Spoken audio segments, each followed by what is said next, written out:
sila? Ha? Get them out of here! Mga apo mo sila, Mama. Huwag mo sila pagtago yan.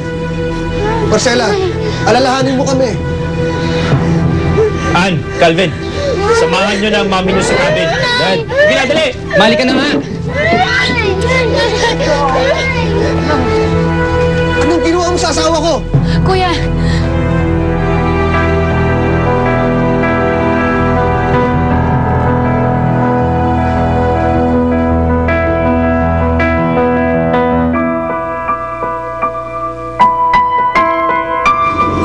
Nay, mga anak ko po kami. Ba't mo po sana ginagawa to? Mali ka na nga!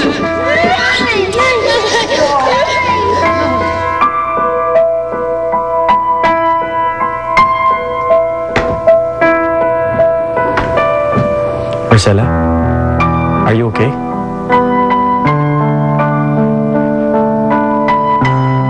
Okay. Okay.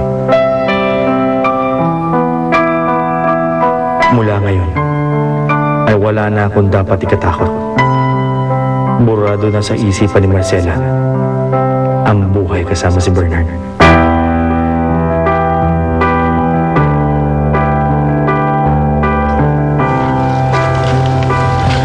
Imposibleng nakalimutan kayo ng nanay niyo.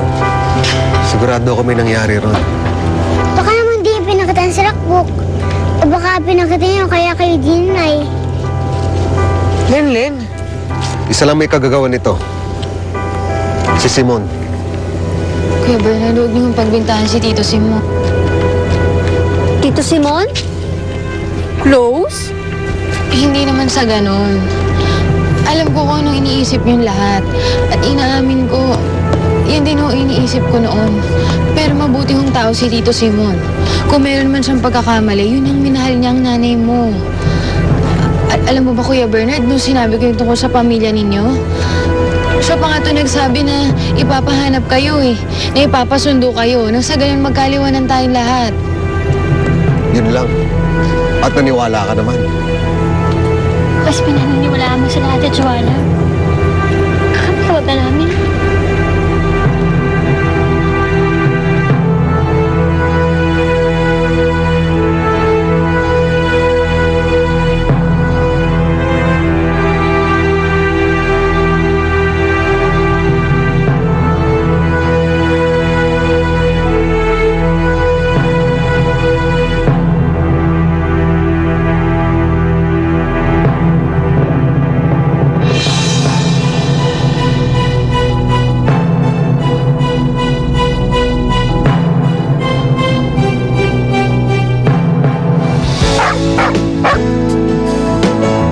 Mahilig kumain, mga aso, at kapag bigla silang nawala ng gana kumain, maaaring sinalis nito na may dinaramdam silang sakit.